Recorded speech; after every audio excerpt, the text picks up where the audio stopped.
Lời đầu tiên xin chào các độc giả đã đến với website rèn luyện kỹ năng.com. Khi tìm đến với website rèn luyện kỹ năng, chắc hẳn bạn đang mong muốn tìm cho mình một công cụ tốt nhất trong quá trình rèn luyện kỹ năng. Kỹ năng ở đây có thể là kỹ năng lãnh đạo, kỹ năng bán hàng, kỹ năng mềm, kỹ năng sống và rất nhiều các kỹ năng khác. Thông thường khi nghĩ đến việc rèn luyện các kỹ năng như chúng tôi đã đề cập ở trên, chúng ta thường hay nghĩ đến việc tìm mua cái đầu sách hoặc tham gia các chương trình hội thảo. Nhưng trong cuộc sống bận rộn của thế kỷ 21, thời gian và tiền bạc là hai thứ luôn bị giới hạn nhiều nhất. Với sự ra đời của website rèn luyện kỹ năng.com, chúng tôi mang đến cho bạn một công cụ tốt hơn trong việc rèn luyện kỹ năng của mình, đó chính là các DVD rèn luyện kỹ năng. Bạn sẽ không còn phải tốn quá nhiều thời gian để đọc sách hay tốn quá nhiều tài chính để tham gia các chương trình hội thảo. Chỉ cần bỏ DVD vào đầu máy, ngay lập tức bạn đã có thể tận hưởng những thước phim quý giá được chia sẻ từ các diễn giả nổi tiếng tại Việt Nam và trên thế giới. Website rèn luyện kỹ năng.com cung cấp đầy đủ cho bạn các DVD rèn luyện kỹ năng trên nhiều lĩnh vực. Tất cả các DVD rèn luyện kỹ năng của các diễn giả nước ngoài có tại website rèn luyện kỹ năng.com đều có phụ đề 100% hỗ trợ tối đa cho quý độc giả khi theo dõi. Rèn luyện kỹ năng.com cam kết chất lượng tất cả các DVD khi cung cấp cho quý khách hàng. Với hân hạnh được phục vụ cho rất nhiều các khách hàng trên cả nước. Chỉ cần click đặt hàng, trong vòng 1 đến 3 ngày, bạn đã có thể cầm sản phẩm trong tay. Rèn luyện kỹ năng hân hạnh được phục vụ quý khách.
When I was starting out, I didn't know much.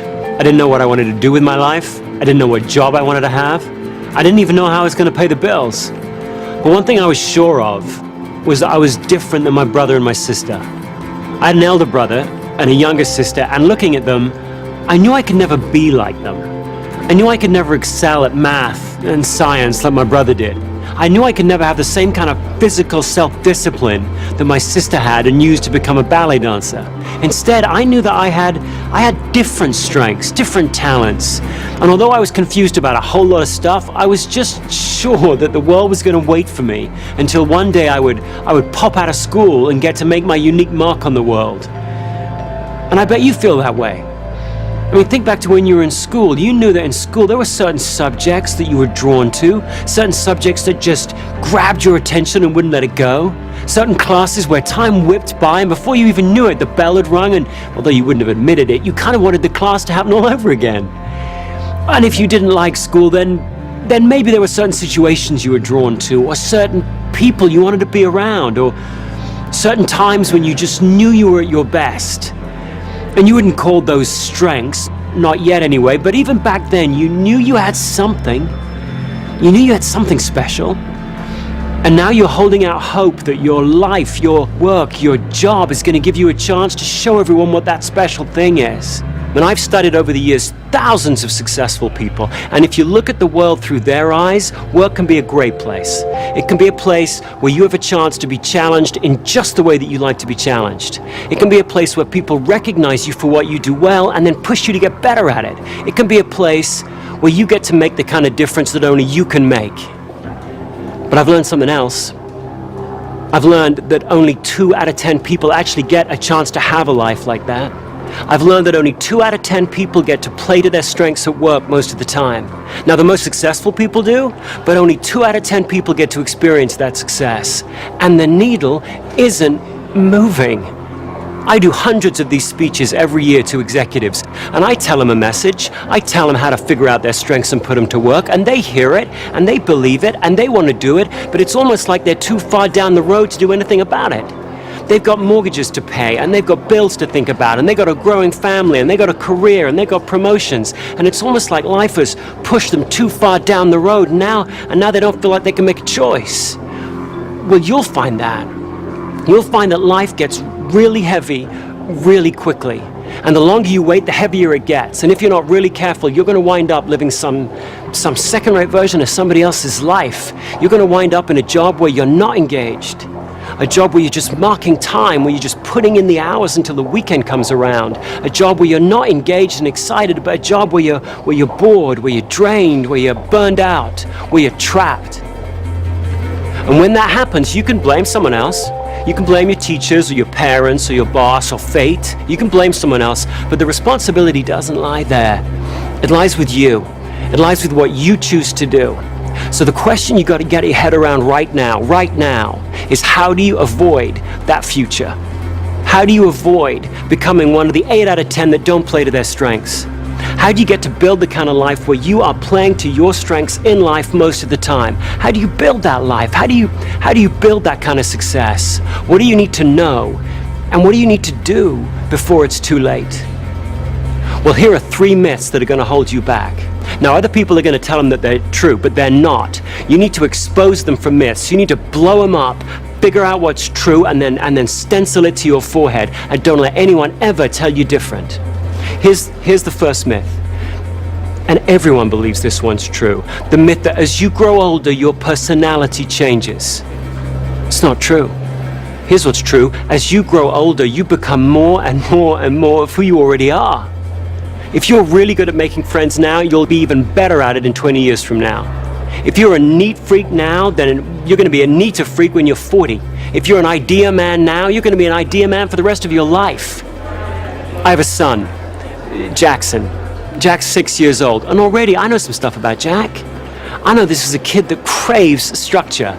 This is the kid that won't close the refrigerator door unless the ketchup's turned so the label's facing out. This is the kid where as I'm walking down a corridor in an airport pushing a cart, and I say to him, "Hey, Jack, jump on the cart, I'll push you around, it'll be great fun." This is the kid who very solemnly points to the little picture of the kid with the big red X through it, says, no way, it's against the rules. This is also a kid who's massively competitive. I don't mean in a way that all 6-year-olds prefer winning to losing. I mean in a way that when he is seized by it, he doesn't quite know what to do with himself. It's like a physical force. He's watching his favorite football team on TV and they start to lose, and he starts to squirm and twist in his chair, and after a while he just gets so angst up about it he has to jump up and bury his head in the cushions next door. Jack isn't going to grow out of it. He's going to have that same craving to win from 8 to 88. His dreams will change, his skills will change, his values will change, his beliefs will change, but the core of him, the strongest parts of his personality are going to remain the same. And so will yours. And that's okay. But of course what that means is that you need to get really good at describing what your strengths are. If your strengths don't change much during the course of your life, you need to become really specific at describing what they are. And most of us, frankly, are just terrible at that. You ask people in job interviews, what are your strengths? And people dance around and around that question and end up with vague, bland answers like, I'm good with people. I like making things happen. I'm a numbers guy. Well, no one's going to be impressed with that. If you're going to really push your time toward your strengths in life or in work, you've got to get much more specific than that. Now, you've been raised to believe that your strengths are what you're good at and your weaknesses are what you're bad at. But that's not true, is it really? Come on, think about it. You've got some stuff that you're good at that you hate. I mean, you're good at it, so people ask you to do it. In fact, they rely on you to do it, and maybe they've even pigeonholed you into doing it. But if you never had to do it again, it'd be too soon. What would you call that?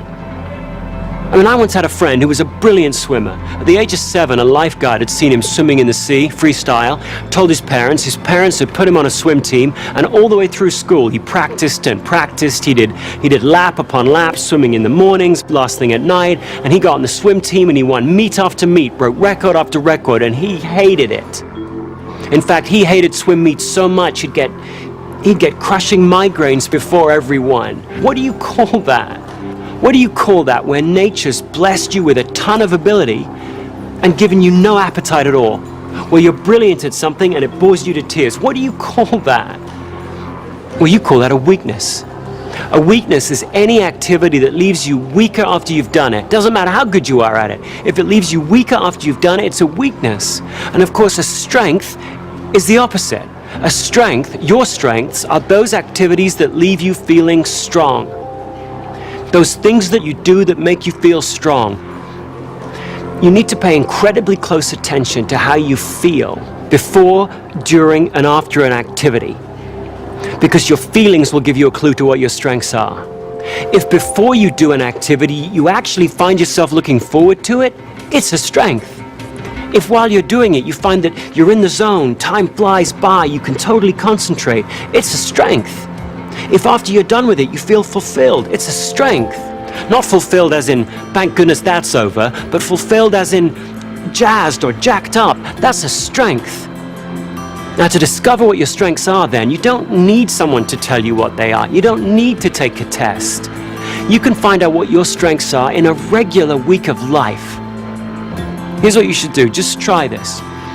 Take a pad around with you for a week, and anytime you find yourself actually looking forward to doing something, doesn't matter what it is, anytime you find yourself actually looking forward to doing something, scribble it down.